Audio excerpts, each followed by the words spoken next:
I retired and bought a cabin in the woods so I could finally be alone with nature. No noise, no people, just the wind in the treetops. Then my son-in-law called and said, "My parents are moving in with you. If you don't like it, come back to the city." I didn't say anything, but I left a surprise that would turn their lives upside down. Before we continue, please subscribe to the channel and write in the comments what time it is where you are now. The keys felt heavier than they should have. I stood in Rebecca Marsh's real estate office in Cody, holding them while she stapled documents I'd already forgotten. Outside the window, March wind pushed tumbleweeds across the parking lot.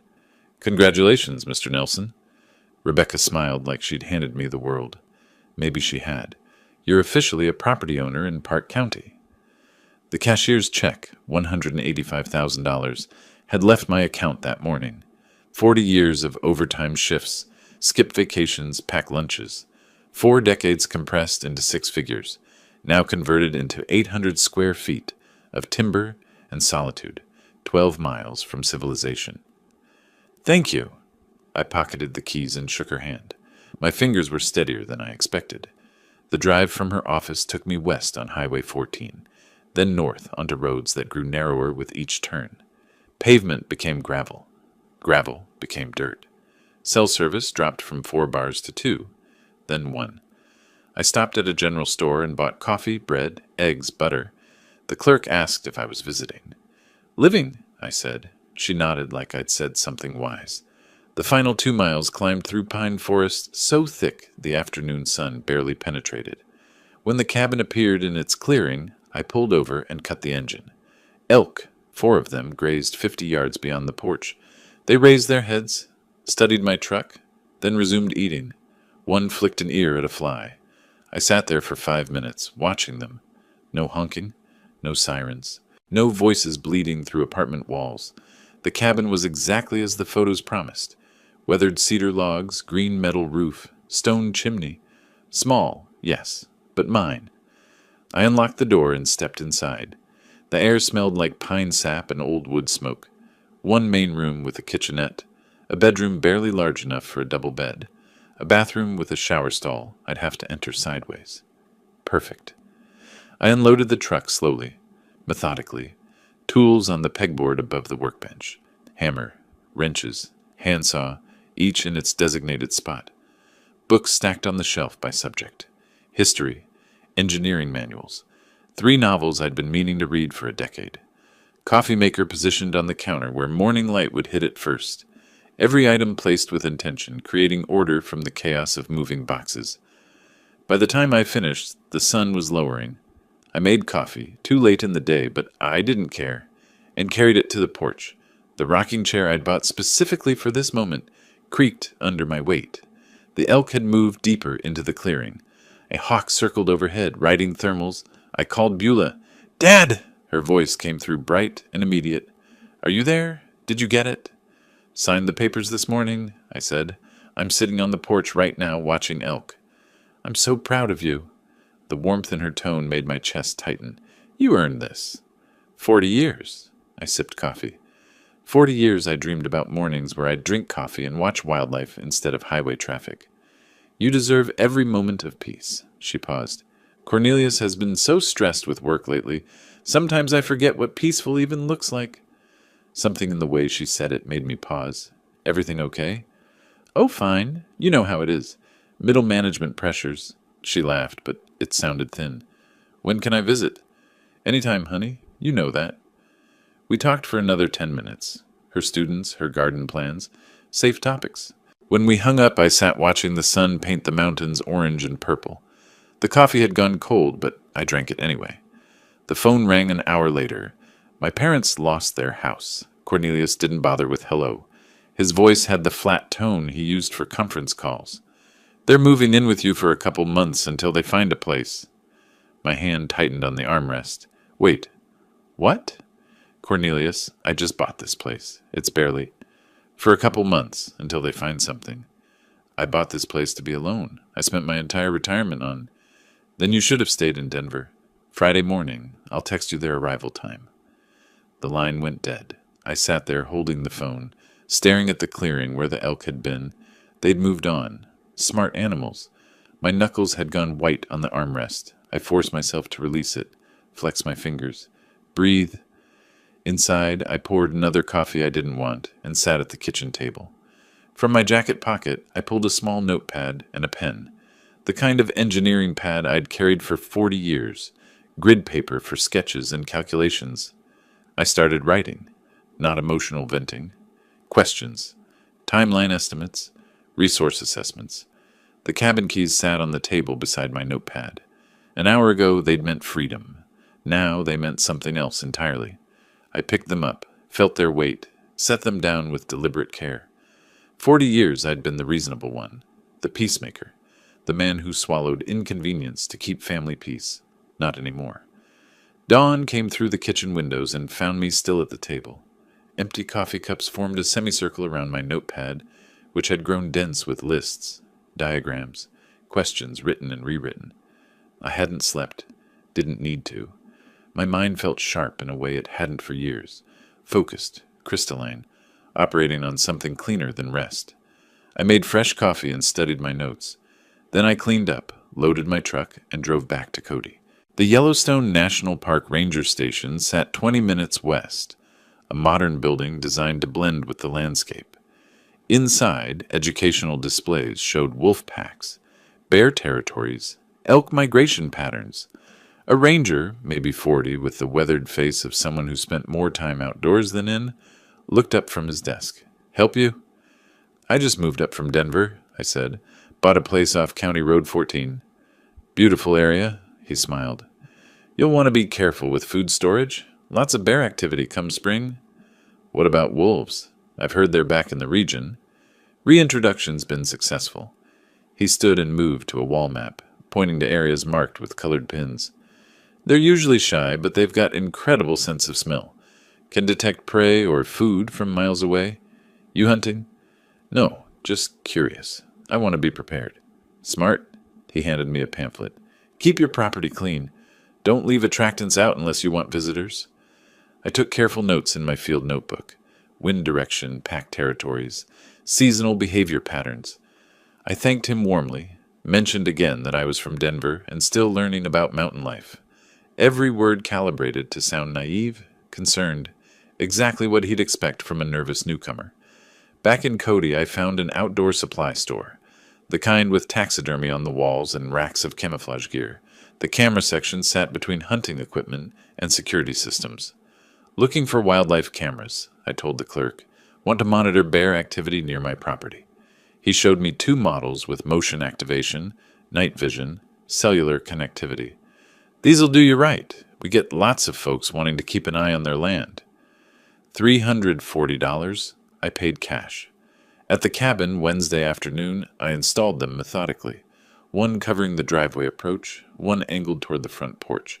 I tested the motion sensors, checked signal strength, adjusted positions until the coverage was perfect.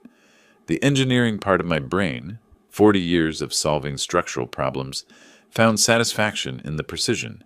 Hide the cameras enough to be unobtrusive. Position them for optimal capture. Test, adjust, verify. Both cameras connected to my phone with 1 bar of cellular service. Weak, but functional. Thursday morning, I drove back to Cody. The butcher shop sat on a side street, the kind of place that served ranchers and local restaurants. "Need 20 pounds of beef scraps," I said. "Organ meat, fat trimmings, for dogs." The butcher didn't blink. "You got it." $45 for meat wrapped in white paper, loaded into coolers I'd brought. The smell was immediate and powerful. Blood, fat, raw flesh. Thursday afternoon, I stood in the clearing behind my cabin with the coolers open. The wind came from the west. I checked it the old way, wetting my finger and holding it up.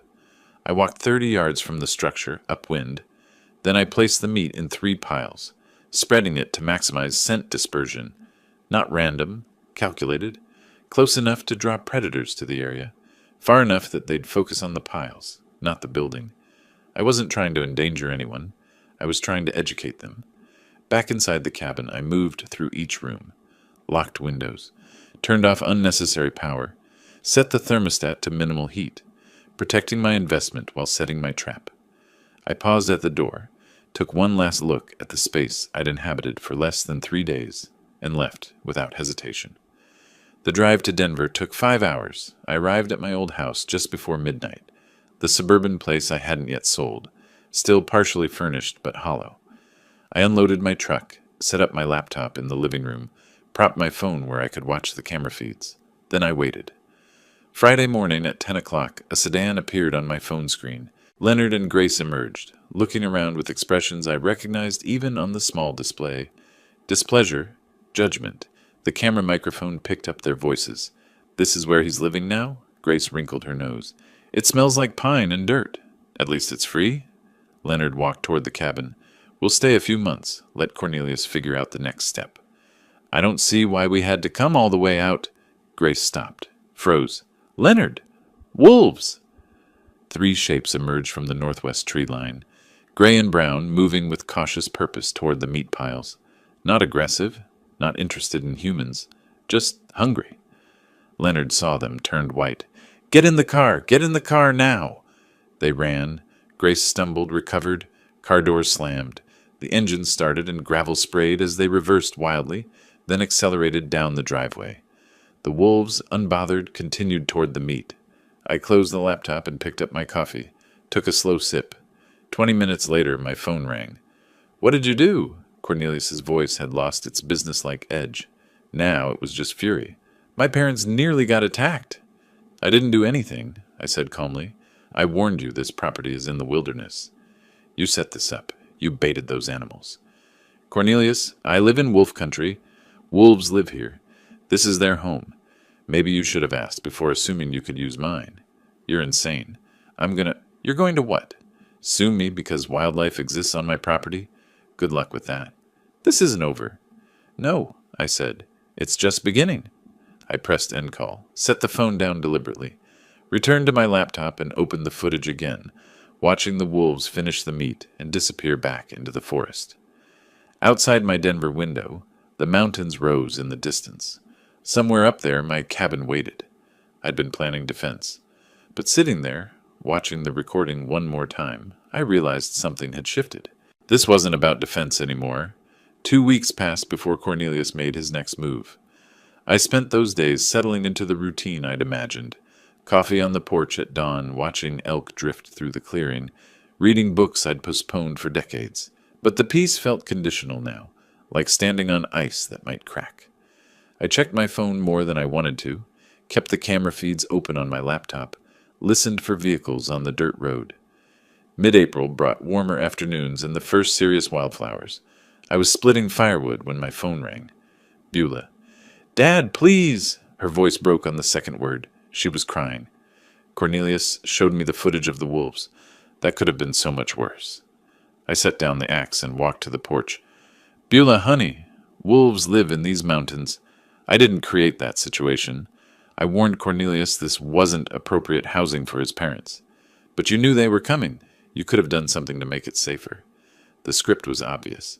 Every phrase sounded rehearsed, coached. My daughter turned into his messenger. "I bought this property for solitude," I said, keeping my voice level. "No one asked if I was willing to host guests, but I'm willing to meet with Leonard and Grace to discuss options." "You are?" Hope flooded her tone. "Really?" "I'll meet them in town. Neutral ground. We'll talk." After we hung up, I stood watching clouds move across the mountains. She genuinely believed she was helping. That made it worse. 2 days later, I drove to Cody for the meeting. I'd spent both evenings preparing, researching comparable rental prices for rural Wyoming properties, printing 3 copies of a standard short-term rental agreement, reviewing property law basics. I practiced my presentation in the truck mirror that morning, testing different phrasings until I found the right balance. Firm but not hostile. Clear but not cold. The Grizzly Peak Calf sat on Main Street, small and local. Wooden tables, landscape photographs on the walls, large windows facing the morning foot traffic. I arrived 15 minutes early and chose my position carefully. Table near the window, back to the wall, clear view of the entrance. Within range of the security camera I'd spotted above the register. I ordered black coffee and waited. Leonard and Grace arrived exactly on time. Cornelius must have driven them, probably parked nearby, coaching them on what to say. They walked in without ordering anything, sat down across from me like I'd summoned them to court. "Hello, Leonard. Grace, would you like coffee?" Leonard ignored the question. "Ray, this has gone on long enough. We need those keys. Today." "We're not here for coffee," Grace added. "We're here because family is supposed to help family." I pulled the rental agreement from my folder and slid it across the table. The paper made a soft sound against the wood. I aligned it perfectly with the table edge and tapped it once with my index finger. "I agree, which is why I've prepared a proposal." Leonard glanced down, then back up, his face reddening. "A rental agreement? You're charging us rent?" "Market rate for a furnished property in this area. $1,200 monthly. 6-month lease. Standard terms." "You want money from your own family?" His voice climbed. Other patrons glanced over. "From people who have nowhere to go?" Grace leaned forward, her expression wounded. "I never thought you were this kind of person, Ray. Greedy. Just plain greedy." I stood, collected my folder, and picked up my coffee cup to buss it. Habit, courtesy, the kind of gesture that separated me from people who expected to be served. "Then I guess we don't have an agreement. You'll need to find alternative housing. You can't just... Where are we supposed to..." Leonard half rose from his chair. "That's not my problem to solve. Good afternoon." I nodded to the barista on my way out. In the truck, I sat for a moment with my hands on the steering wheel, breathing steadily, letting the adrenaline settle. Then I started the engine and drove home. That evening, my phone became a weapon aimed at me from multiple directions. First call came around 6. Cousin Linda, someone I hadn't spoken to in 3 years. "Ray, it's Linda. I heard you've been having some difficulties." "Difficulties? From whom?" "Cornelius called me. He's worried about you. Said you're isolated in the mountains, acting strangely." The strategy revealed itself completely.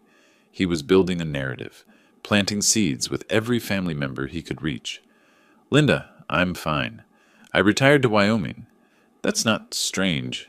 That's a plan I've had for years." "He said there was an incident with wild animals, and you refused to help his parents."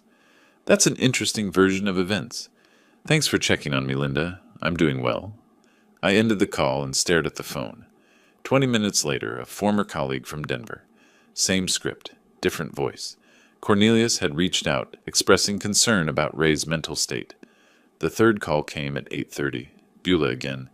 "You embarrassed them." Not crying now, angry. "In public. What were you thinking?" I offered them a fair solution. They rejected it. "A rental agreement? Dad, they're family. Cornelius's parents.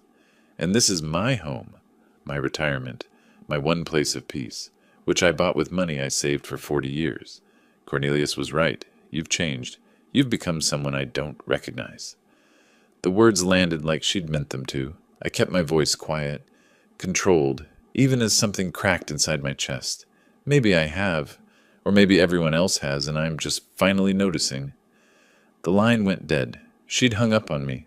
I sat at the kitchen table with my phone in my hand, watching darkness settle over the mountains. 3 calls in one evening, all saying the same thing. Ray Nelson is unstable, dangerous, unreasonable. The isolation I'd sought was being weaponized, turned into evidence of mental decline. Cornelius wasn't trying to take the cabin anymore. He was trying to destroy my credibility first, make me seem incompetent, turn the family against me so no one would believe my version of events. Classic strategy. Isolate the target, control the narrative, strike when they're defenseless. I opened my laptop and began typing. "Mr. David Thornton, attorney at law." I sent the email at 9:47 that night. Careful words, factual language, no emotion bleeding through. I needed legal advice regarding family pressure over property ownership, potential claims, asset protection. I included the basics: my age, property value, family situation, and 3 specific questions about elder law and estate planning. Then I poured myself bourbon. 1 glass, 2 fingers, no ice. I wasn't a heavy drinker, but tonight warranted it. The porch was cold for April, but I sat out there anyway, watching stars emerge over the mountains. Somewhere down there, Cornelius was planning his next move. I intended to be several steps ahead. Morning came with an email, waiting. David Thornton had responded at 7:15. He could meet Thursday afternoon at his office in Cody. Fee structure, $300 per hour. I confirmed the appointment immediately. For the next 3 days, I organized documentation. My engineering background served me well. Everything labeled, dated, cross-referenced. Property deed in one folder, purchase documents in another, family tree diagram showing relationships, written timeline of events, starting with Cornelius's first call, transcripts of key phone conversations from my detailed notes, printouts of the rental agreement Leonard had rejected. By Thursday morning, I had a leather portfolio case packed with evidence that could build a case as solid as any foundation I'd ever engineered. Wednesday evening, my phone rang. Beulah. Dad? Her voice sounded thin, exhausted. I'm sorry I yelled at you after the coffee shop thing. I'm exhausted. I understand, honey. This has been hard on everyone. Cornelius is so stressed. He's been trying to help his parents ever since Leonard lost all that money. I went very still. Lost money? What happened? Oh, you didn't know? Leonard was playing poker online. Lost $47,000 over 6 months. That's why they lost the house. It was mortgaged for the gambling debts. 47,000. The number hung in the air like smoke. That's a substantial amount. No wonder Cornelius has been under pressure. Yeah, and he keeps talking about solutions. About how if we could just, reorganize family assets. She was talking faster now, stress overriding caution. He mentioned something about putting your cabin in a family trust so it could benefit everyone eventually. For your estate planning, you know? And the property value is probably already up since you bought it in March. Every word was a piece clicking into place. A family trust. That's an interesting idea. When did Cornelius suggest this? A few weeks ago, he said it would be good for tax purposes when you... Well, in the future. I don't really understand estate planning stuff. Neither do I. That's why I'm consulting an attorney this week, just to make sure everything's proper. An attorney? Her voice sharpened. Dad, is that necessary? At my age, with property worth this much, yes. It's the responsible thing to do. After we hung up, I added 6 pages of notes to my documentation. Leonard's gambling. Cornelius's scheme disguised as estate planning. The timeline of desperation driving aggression. Thursday afternoon, I drove to Cody and parked across from Murphy's Hardware on Sheridan Avenue. Thornton's office occupied the 2nd floor, professional signage, steady foot traffic, well-maintained building. I watched for 5 minutes, assessing. Then I grabbed my portfolio and went inside. David Thornton was 50-something, Wyoming weathered, with the direct manner of someone who'd grown up on a ranch before law school changed his path. His office had wooden furniture, law books, framed degree from University of Wyoming, and a window overlooking Main Street. I presented my documentation in sequence: property papers, family diagram, timeline, evidence. Each document handed across at the appropriate moment. Thornton took notes, asked clarifying questions. I had answers prepared. Mr. Nelson, I have to say, this is the most organized intake I've seen in years. You've documented everything. 40 years in construction engineering. Documentation prevents disputes. In this case, it's going to protect you significantly. He leaned back, tapping his pen against the desk. Here's my assessment. Your son-in-law is attempting to establish grounds for claiming you're incompetent or need oversight. The smear campaign, the stories about dangerous behavior, these are preliminaries to a potential conservatorship claim. Conservatorship? Taking away my legal rights? It's a tactic, not always successful, but it can tie up your assets in court for months, while they argue you can't manage your affairs. The solution is to prove conclusively that you are managing your affairs competently, which is what we're doing right now. What's the next step? Revocable living trust with an independent trustee. I'll be frank, it'll cost about $2,400 in legal fees, but it makes you essentially untouchable. The trust owns the property, not you personally, so family pressure becomes legally meaningless. Do it? How soon can we have it ready? 2 weeks. I'll draft the documents. You'll review and sign. We'll record it properly. After that, your property is protected. The meeting lasted 90 minutes. When I left, the sun was lower, but I felt clearer than I had in weeks. Following Thornton's advice, I drove to the public library instead of going home.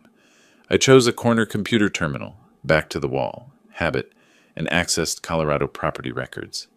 Public databases I'd navigated before during my engineering career. Building permits, property liens, easements. I entered Beulah and Cornelius's address and downloaded their mortgage history. The home equity line of credit hit me like cold water. $35,000. Dated 8 months ago. Single signature authorization, Cornelius's name only. I printed the documents with hands that didn't shake but wanted to, added them to my folder, drove back to the cabin in silence. That evening I called Thornton from the porch. "David, I've found something. My daughter's house has a $35,000 HELOC that she didn't know about. Taken out by her husband? Yes, 8 months ago. Colorado property records. Colorado allows single-spouse HELOCs under certain conditions, but hiding it from a spouse, that's a different matter. Has she discovered it yet? No. I'm not sure when or if I should tell her. That's not a legal question, Ray. That's a family question, but from a legal perspective, this information explains his motivation. He's likely using your cabin scheme to cover existing debts." After we hung up, I sat at my kitchen table and spread everything out. Attorney notes on the left, family communications in the center, financial discoveries on the right. Leonard's $47,000 gambling debt led to Cornelius's $35,000 HELOC to cover part of it, which led to financial pressure, which led to the scheme to acquire my cabin and eventually liquidate it for cash. Everything connected. I pulled out a legal pad and started drawing lines between related facts, circling key points, writing questions. Can Thornton investigate HELOC legality? Does Beulah have legal recourse? When to inform Beulah? How to protect her without alienating her further? My phone buzzed. Text from Thornton. "Trust documents ready Monday for review." I replied, "I'll be there." Then I made one final note at the bottom of my pad. Cornelius is cornered. Cornered animals attack. Prepare for escalation. 3 weeks later, on a Monday morning in early June, I drove to Thornton's office for the trust signing. The portfolio case beside me held 3 weeks of organized financial records, bank statements, retirement accounts, property appraisals, investment documentation. Everything consolidated, labeled, ready. Thornton's assistant had the documents waiting on the conference table. 43 pages total, each signature line flagged with a yellow tab. I read every page while Thornton answered emails at his desk, giving me time. The Revocable Living Trust designated him as independent trustee. Total assets, $290,000. The cabin, my retirement funds, everything I'd built in 40 years. The critical provisions sat on page 17. Beulah inherits only if divorced from Cornelius, or if Cornelius signs a legal waiver of claims to the property. "This provision here," Thornton said, joining me at the table, "the conditional inheritance for Beulah. You understand this might create family conflict? The conflict already exists. This just protects her from being exploited through my property. If Cornelius discovers this trust structure, he'll likely react aggressively. Let him. Everything here is legal. He has no grounds for challenge." Thornton's expression was knowing. Legal grounds and family drama are different things. Are you prepared for him to escalate? I've been preparing since March. That's why we're sitting here. He smiled slightly. Fair enough. Let's execute these documents. My signature was steady on every page. The notary, Thornton's assistant, professional and efficient, applied her seal with practiced precision. The sound it made was satisfying. Structural integrity. Legal edition. I wrote a check for $2,400 and left with copies of everything in a sealed envelope. The rest of that week, I worked through my financial institutions methodically. Each phone call followed the same pattern. Identify myself, request beneficiary change forms, explain the trust structure, confirm documentation. "Mr. Nelson, I have your beneficiary change request," the retirement account administrator said. "You're removing your daughter as beneficiary?" "No. I'm designating my revocable living trust as primary beneficiary. My daughter inherits through the trust." "May I ask why you're making this change?" "Asset protection and estate planning. I have concerns about third-party claims." "Understood. We'll process this within 5 business days. I'd like email confirmation as well, please." "Of course. Is there anything else?" "Yes. Note in my file that this change was made voluntarily, with legal counsel. I am documenting my competency for all financial decisions. A pause. That's unusual, but I'll add that notation. By Friday, every asset I owned was protected within the trust structure. I kept a checklist on my kitchen table, marking each completed task with satisfaction. 2 weeks later, Beulah called. "Dad, Cornelius has been so weird lately." Her voice sounded thin, exhausted. "Asking about your finances, whether you've updated your will?" I set down my coffee carefully. "I have done some estate planning. It's responsible at my age." "I know, but he got really angry when I mentioned you set up a trust. He called it a betrayal." "Why would your estate planning betray him? It's not his inheritance." My hand tightened on the phone. "Beulah, did you tell him details about the trust?" "I just mentioned you set one up. I didn't think it was a secret. Is it?" "No, not a secret. Just private." "What exactly did Cornelius say?" "He said you're cutting the family out and being manipulated by lawyers." "Dad, what's going on? Why does he care so much?" "That's a very good question, honey. One you should probably ask him directly." After hanging up, I immediately called Thornton. "Cornelius knows about the trust." His response was immediate. "How soon can you get a medical evaluation?" The next day, I was repairing the porch railing when Cornelius's car came fast up the driveway, spraying dirt and gravel. He jumped out, didn't close the door properly, stormed toward me. I calmly set down my tools, retrieved my phone, started recording video. I stood at the top of the porch steps, 6 stairs up, giving me elevated position. Cornelius had to approach, uphill, looking up at me. I held the phone at chest height, lens obviously pointed at him. "Cornelius? You're on my property uninvited. I'm recording this conversation." "I don't care about your recording." His face was red, movements aggressive. "You set up some legal scheme to steal from your own daughter." "The trust protects my assets and ensures Beulah inherits appropriately. It's completely legal." "Appropriately? What does that mean? Unless she divorces me? That's what you really want, isn't it?" "The trust ensures my property isn't subject to claims by third parties. That's standard estate planning." "Third parties? I'm family. Your son-in-law. You're my daughter's husband. You have no legal claim to my property. The trust simply formalizes that reality." His voice climbed higher. "We'll see about that. I'll get a lawyer. I'll contest this. I'll make sure you never see Beulah again." "You're threatening to isolate my daughter from me because I protected my own property? That's interesting. For the record, this isn't over. Then leave my property. Now, or I'll call the sheriff for trespassing." He stormed back to his car. The engine roared. Gravel sprayed as he reversed wildly and sped down the driveway. I stopped recording. Reviewed the footage immediately. Faces visible. Audio clear. Threats documented. I uploaded it to cloud storage and emailed a copy to Thornton with subject line, "Evidence, hostile confrontation." That evening I wrote a detailed incident report. Date, time, what was said. No witnesses, unfortunately, but the video captured everything. Thornton's response came within an hour.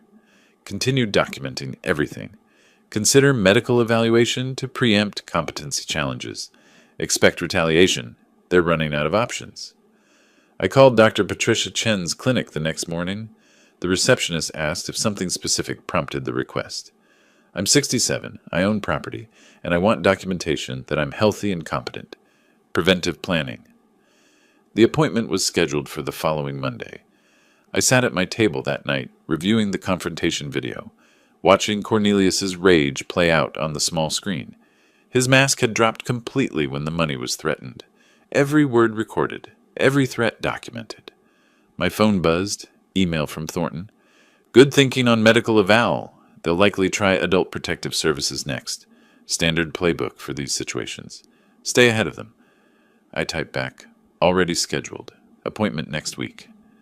Before closing the laptop, I looked at the framed photo of young Beulah on the mantel. 8 years old, missing her front teeth, laughing at something I'd said. I wondered how much collateral damage this war would create before it ended. Monday morning found me at Dr. Chen's clinic 15 minutes early. The medical building was modern, single-story, efficient. I filled out paperwork requesting copies of all test results and assessments. When Dr. Chen called me back, I explained directly. I'm 67, own property, and want baseline medical documentation proving my physical and mental competency. She was a sharp woman in her 50s with the weathered competence of someone who'd practiced rural medicine for decades. Her expression showed understanding. I see.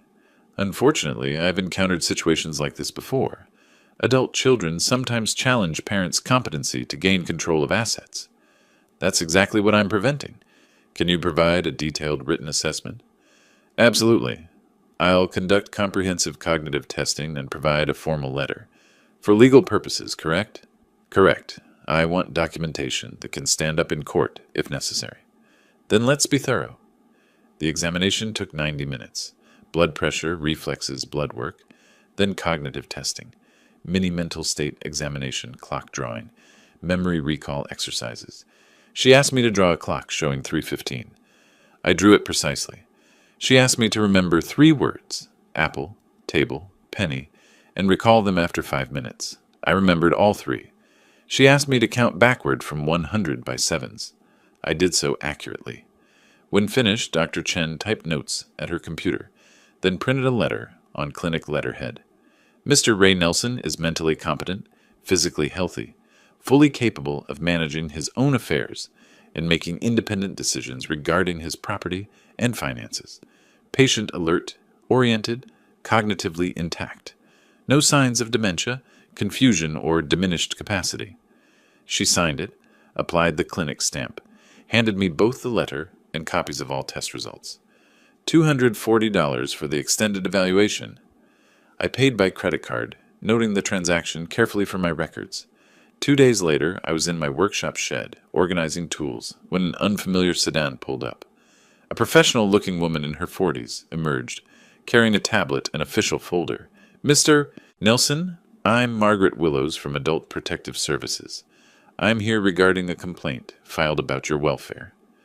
The flash of anger was immediate, but I kept my expression neutral. A complaint? By whom? I can't disclose that during my initial assessment. May I come inside? Of course. Would you like coffee? No, thank you. This is a standard welfare check.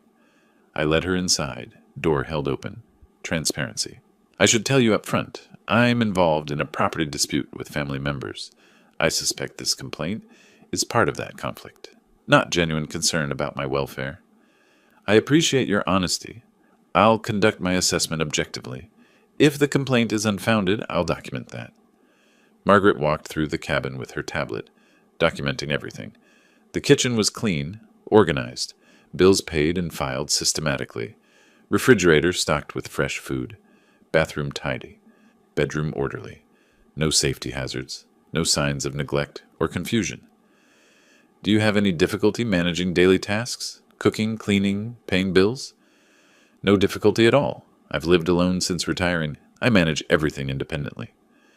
The complaint mentions concerns about your mental state.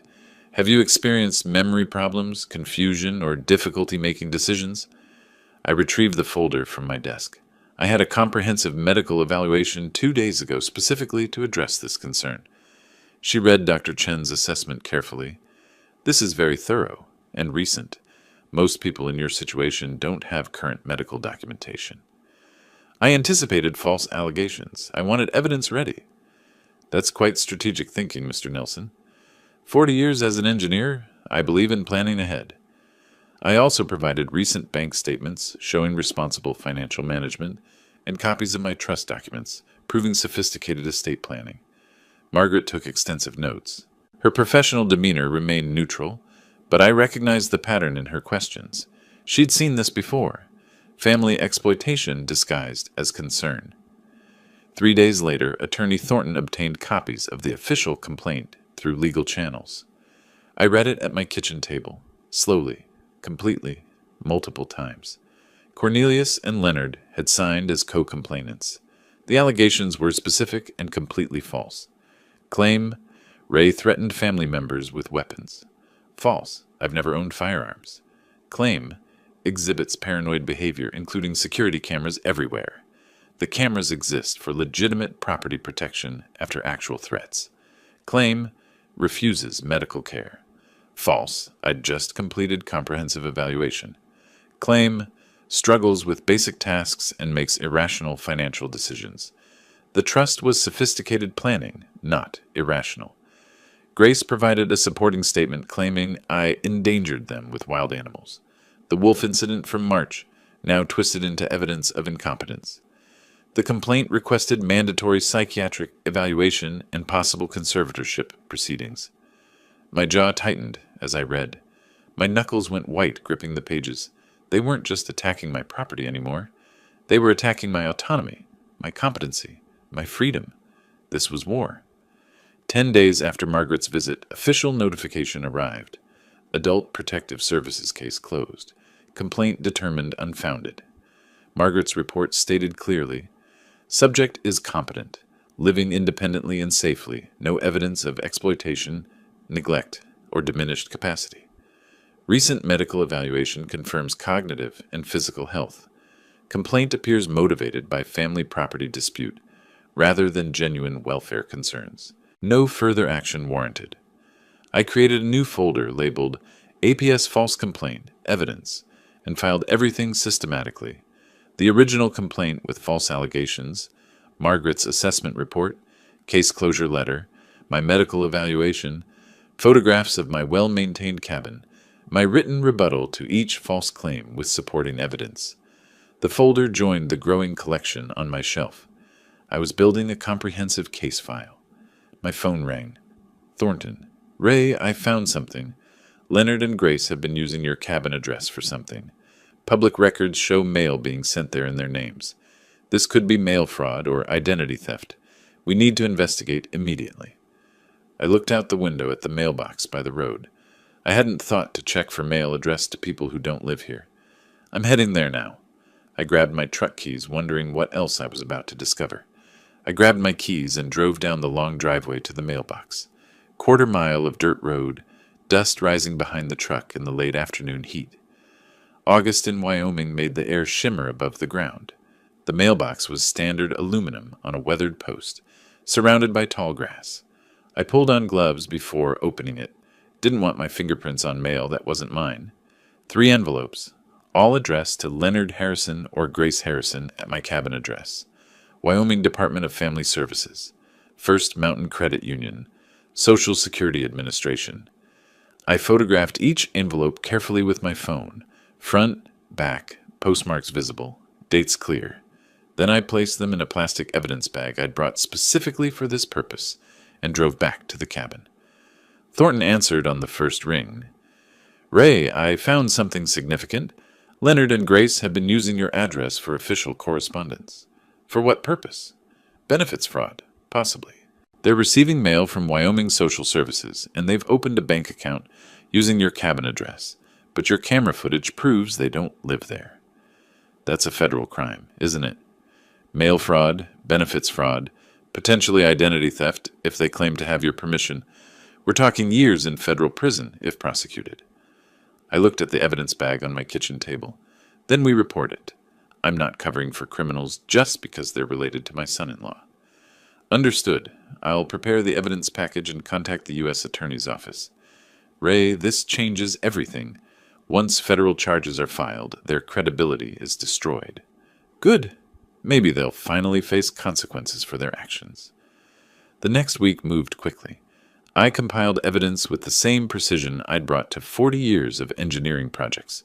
Security camera footage showing Leonard and Grace's single brief visit in May, utility bills proving no additional occupants, the mail records, my sworn statement that I never gave permission to use my address.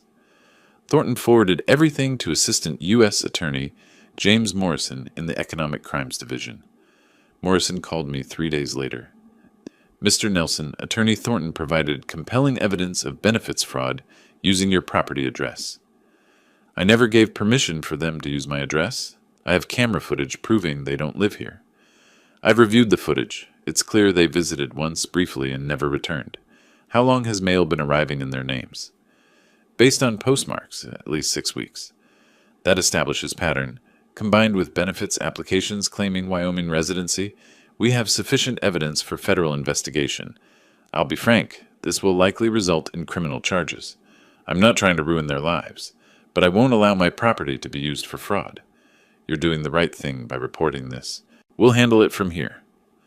While Thornton investigated Leonard and Grace's fraud, he discovered something else in Colorado public records. Cornelius and Beulah's home had 3 missed mortgage payments, $8,400 in arrears. Notice of default filed. First step toward foreclosure. "Ray, this explains his desperation," Thornton said when he called. "He was counting on your cabin to solve his financial crisis. When your trust blocked that plan, he had no backup." I sat at my kitchen table, processing this. His own home is at risk. There's an unconventional option I need to mention. You could purchase the defaulted debt. Banks sell delinquent loans at discount to collection companies. You'd become the creditor, but anonymously through an LLC. Cornelius would never know. The implications settled over me slowly. That would give me complete leverage. Yes, but it's also ethically complex. You'd control whether your daughter keeps her home. Let me think about it. I walked my property that evening, circling the cabin, following the tree line, considering. If I bought the debt, I'd control Cornelius's future. That was power I'd never wanted. But if the bank foreclosed, Beulah would lose her home. She was innocent in all this. The next morning, I called Thornton. "Do it. Buy the debt. But Beulah can't know yet, not until I can explain everything." The transaction took a week. $31,000 from my savings to an intermediary firm, which purchased the debt and created Mountain Holdings, LLC, with me as beneficial owner. Cornelius received notification that his loan had been sold, but no information about the new creditor. I filed the wire transfer receipt in a folder, labeled simply Leverage. By mid-August, my position had transformed completely. Leonard and Grace faced federal investigation. Cornelius's mortgage debt was secretly under my control. Every manipulation attempt was documented. My own property and assets were legally untouchable, but I felt no triumph, just weariness. This was supposed to be peaceful retirement. Instead, it had become warfare, where my opponents forced me to fight back. I sat on my porch at sunset, the evidence folders stacked beside me, and made my decision. Beulah deserved to know the truth, all of it. She deserved to understand what her husband had done, what danger her home was in, what her father had been protecting her from. I pulled out my phone and typed, "Honey, we need to talk. Can you come to the cabin this weekend? Just you. It's important." Her response came 10 minutes later. "Is everything okay? You're worrying me." "Everything's fine with me, but there are things you need to know about your financial situation. Things Cornelius hasn't told you." "What things? Dad, you're scaring me." "Not over text. In person. Saturday afternoon, I'll make lunch." "Cornelius has a work trip this weekend. I can come Saturday." "Perfect. Just you. This conversation is between us." "Okay, I'll be there around noon." I set down the phone and looked at the mountains darkening against the sunset. Tomorrow, I'd prepare. Saturday, I'd tell my daughter how badly her husband had betrayed her trust. The truth wouldn't be easy. She might not believe me initially. She might be angry. But I'd kept these secrets long enough. Saturday morning arrived with crystalline clarity. I woke early, nervous in a way I hadn't been throughout this entire conflict. Facing Cornelius required strategy. Facing my daughter required something harder. Honesty that would hurt her. I cleaned the cabin. Already clean, but I needed activity. Prepared chicken salad for sandwiches, her childhood favorite. Organized the evidence folder on the kitchen table where she'd sit. Her sedan appeared around 11:30, dust trailing behind on the driveway. She emerged looking tired, worried. I met her on the porch and hugged her. She was tense. We started with coffee and small talk, her teaching job, the weather, anything but the real conversation. But the folder on the table kept drawing her eyes. Finally, "Dad, what's going on? Your text scared me." I took a breath. "Honey, there are things about your financial situation that Cornelius hasn't told you. Serious things." She laughed nervously. "What? Did he forget to pay a credit card bill? He sometimes gets distracted." "Your house is in foreclosure. 3 months of missed mortgage payments. The bank was about to take your home." Her face drained of color. "That's not possible. We pay the mortgage. Cornelius handles it online every month." "That's what he told you. Here's what actually happened." I slid the notice of default across the table. She read it slowly, hands beginning to shake. This says the loan was sold to Mountain Holdings, LLC. Who is that? That's me. Well, technically a company I own through my attorney. I bought your debt from the bank. You bought our mortgage? Shock transformed her expression. Why would you? How can you even? What does that mean? It means instead of the bank foreclosing and you losing your home, I control the debt. You and Cornelius owe me now, not the bank. She stood abruptly, emotion rising. This is insane. Why didn't you just tell me the mortgage was behind? Would you have believed me? Or would Cornelius have explained it away? I needed leverage to protect you from what's coming next. I let that settle, then continued. There's more. 8 months ago, Cornelius took out a home equity line of credit for $35,000 against your house. That's not true. We'd both have to sign for that. I slid the HELOC documents across. In Colorado, under certain circumstances, one spouse can secure a HELOC. Here's his signature. Where's yours? She examined the papers, hands shaking badly now. I never signed this. I've never even seen this paperwork. $35,000? Where did it go? Best guess? Covering some of Leonard's gambling debts. Remember you told me Leonard lost $47,000 in online poker? Cornelius was trying to fix his father's problem. Using our house as collateral, without telling me. Yes, and when that wasn't enough, when my cabin scheme failed and he couldn't get more money, he simply stopped paying your mortgage. I suggested we eat. She initially refused. How can you think about food right now? But I insisted gently. We needed a break before the next revelations. The sandwiches tasted like dust, but we ate anyway. Afterward, I showed her the rest. Systematically. Chronologically. The recording of Cornelius's threatening confrontation on my porch. The APS false complaint where he tried to have me declared incompetent. Leonard and Grace's federal mail fraud using my address. Each piece of evidence carefully presented with dates and context. She listened, initially defensive. Cornelius wouldn't do that. Then doubtful. Are you sure these documents are real? Finally, as the evidence became overwhelming, devastated. When I showed her the APS complaint, where her husband tried to have her father's legal rights taken away, she broke. Not gentle tears, wrenching sobs that shook her shoulders. I let her cry, didn't offer platitudes, just sat present. When she could speak, it was through tears. How long have you known? Pieces since May, everything since July. She looked at me with hurt and anger. Months? You've known for months that my marriage is a lie, that I'm in financial danger, and you didn't tell me? I met her eyes. If I'd told you in May with no proof, would you have believed me? Or would Cornelius have convinced you I was paranoid, vindictive, exactly what he was already saying? Her voice dropped, quieter, knowing I was right. I don't know. Probably not. That's why I waited. That's why I gathered evidence. So you'd know the truth was real, not just your father's opinion. I refilled her coffee, pushed the sugar bowl toward her. She liked it very sweet when stressed. A detail from childhood. Eventually, I had to present the choice. You have a decision to make, and you need to make it soon. What decision? Stay with Cornelius or leave him. I won't make that choice for you. How can I possibly decide that right now? You have until the end of August. That's about a week. Because federal agents are going to arrest Leonard and Grace within 2 weeks for fraud. When that happens, everything becomes public. Cornelius will be questioned. Your marriage will be news in a town small enough that everyone knows everyone. She was overwhelmed. This is too much. I can't think. If you leave Cornelius, file for divorce, protect yourself legally, I'll forgive the mortgage debt on your house. You'll own it free and clear. I will help you rebuild. You're bribing me to leave my husband. I'm offering you a lifeline. Whether you take it is your choice. But understand, if you stay with him, I can't protect you from what's coming. Hours later, she gathered her things exhausted. I walked her to her car carrying a folder of document copies. Before getting in, she turned. Did you ever think about what this would do to me, knowing all this? Every single day since I found out. That's why I built such a strong case. So you'd know I wasn't exaggerating. I don't know if I can forgive you for waiting so long. I understand, but I'd rather have you angry at me for waiting than destroyed, because you didn't know in time to protect yourself. I need time to think. You have a week. After that, everything moves forward, with you or without you. She looked at me with exhausted eyes. I don't know who to trust anymore.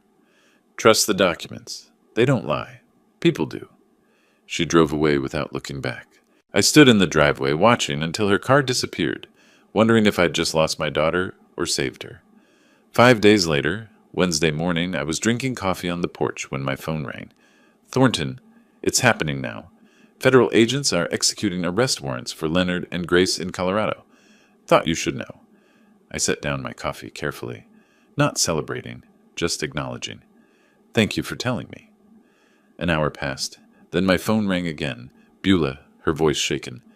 Dad, Cornelius just got a call. His parents were arrested by federal agents. Something about fraud. Were you involved in this? I took a breath. I reported crimes to the proper authorities. What happened after that was the justice system doing its job. Long silence. Then quietly, I need to call you back. The line went dead. I sat back down, staring at the mountains, wondering if my daughter would ever forgive me for setting this chain of events in motion. Within 3 hours, Cornelius called, screaming, You did this! You turned them in! You destroyed my family! I remained silent, letting him exhaust himself. Your parents committed federal crimes using my property. I reported it.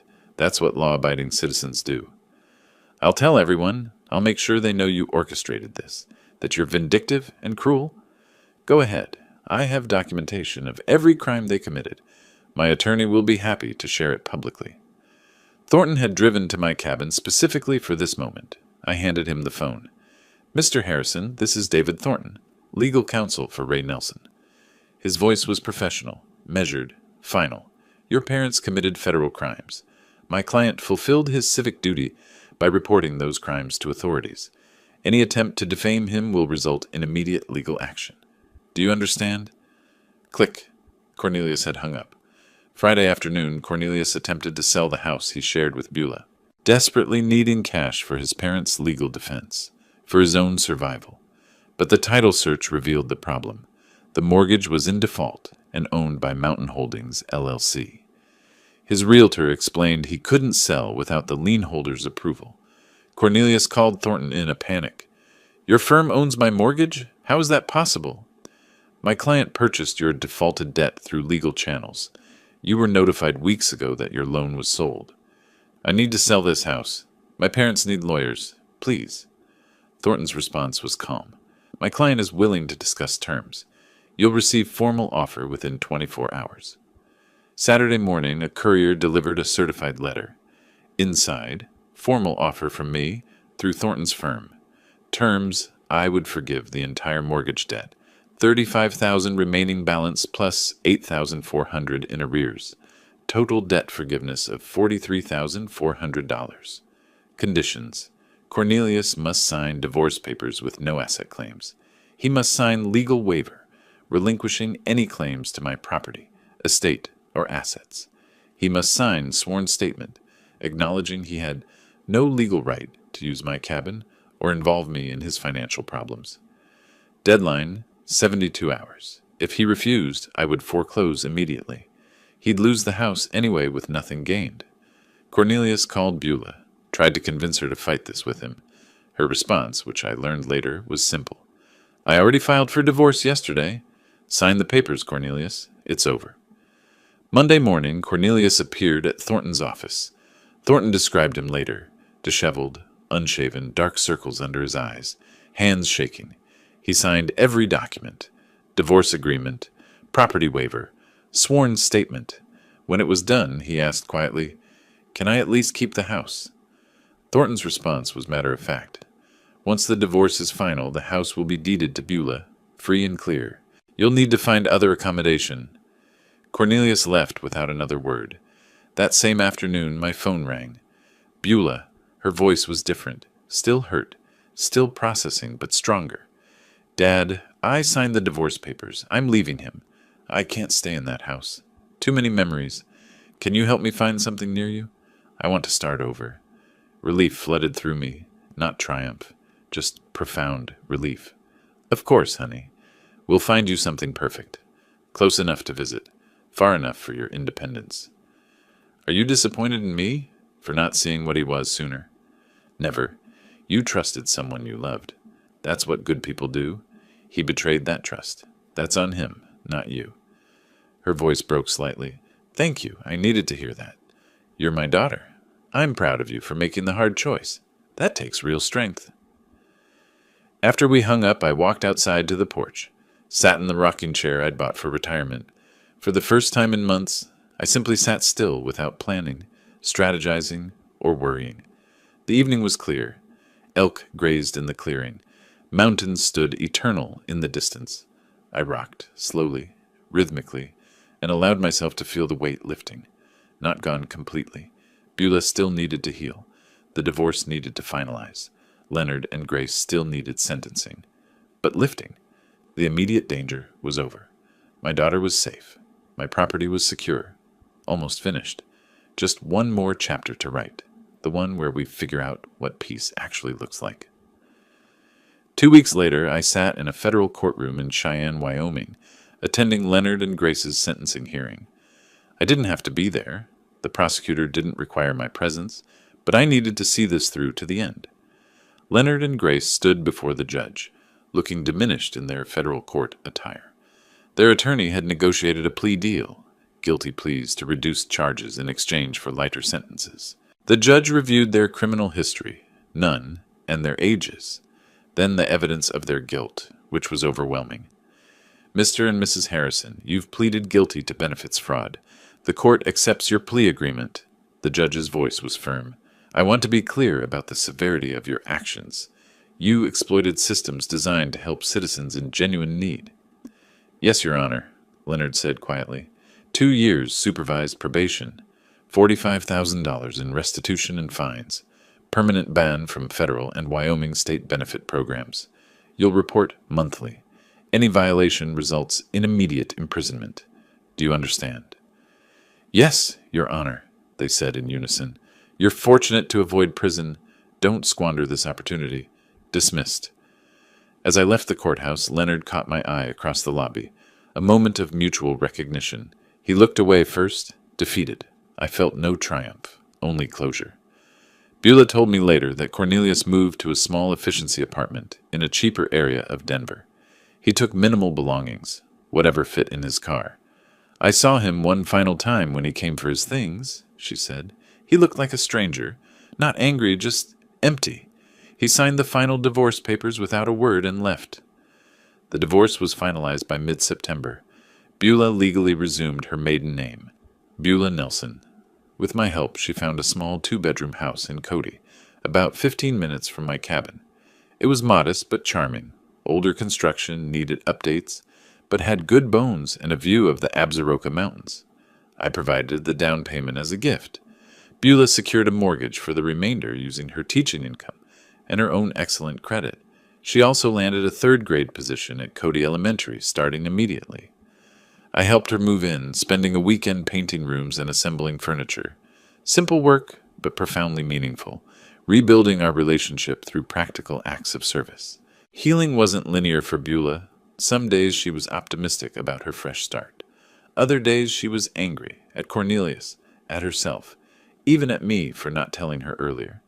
I listened without defending myself, understanding she needed to process complex grief. We fell into a routine, Sunday dinners together, alternating between her place and mine. During one dinner, while we chopped vegetables together in her new kitchen, she asked, "Do you think I'll ever trust anyone again? Ever want to remarry?" I set down my knife. "Honestly, I don't know. But that's okay. Trust isn't something you're supposed to give freely to everyone. It's earned, slowly, through consistent actions over time. Anyone worth having in your life will understand that." She smiled, small but genuine. "When did you get so wise?" "I'm not wise. I'm just old enough to have made mistakes and learned from them." On a crisp late September evening, Beulah drove to my cabin for dinner. We cooked together, nothing fancy, just spaghetti and salad, and ate on the porch despite the cooling weather. As the sun set, painting the mountains in orange and gold, a small herd of elk emerged from the tree line to graze in my clearing. We sat in matching rocking chairs. I'd bought a second one after she moved nearby, and watched in comfortable silence. Then Beulah said quietly, "Thank you, Dad, for everything, for fighting for me even when I didn't understand it, for being patient while I figured things out. Emotion tightened my throat. You don't need to thank me. You're my daughter. I'll always fight for you. I know, but I want to. You could have walked away, protected just yourself. You didn't. That was never an option. Family means we protect each other, even when it's hard. I'm sorry I didn't believe you sooner. Don't apologize for being loyal to your marriage. That speaks well of you. She smiled, genuinely smiled, for the first time in months. Look at that big bull elk. He's magnificent. That's my favorite. I see him almost every evening. I smiled back. Welcome to the neighborhood, honey. You'll get to know all the regular visitors. I already love it here. This feels like home. It is home, for both of us now. Later, after Beulah drove away, I remained on the porch, rocking slowly, watching the last light fade from the sky. I thought back to March, buying this cabin filled with hope for peaceful retirement, then having that peace threatened by Cornelius's ultimatum. The journey from March to September felt like years, but I navigated it without losing myself, without becoming cruel, without abandoning my values. I protected what mattered using law and strategy instead of retaliation and anger. My daughter was safe, building a new life nearby. My property was secure, my autonomy intact. The antagonists faced appropriate consequences but weren't destroyed beyond recovery. They could rebuild if they chose better paths. As stars appeared above the mountains, I allowed myself a small smile. This is what I'd wanted all along. Quiet evenings, wildlife, mountain air, and now, my daughter close enough to share it with. Not the retirement I'd planned, but better, because it was earned through integrity rather than luck. I stood, stretched my back. I wasn't young after all, and walked inside to call Beulah, just to say goodnight, just because I could, just because she was there and we were okay. The cabin door closed softly. The mountains stood silent, witness. Peace, hard won and deeply appreciated, settled over the property, like the September night. If you like this story, please like this video, subscribe to the channel, and share your impressions of this story in the comments. To listen to the next story, click on the box on the left. Thank you for watching.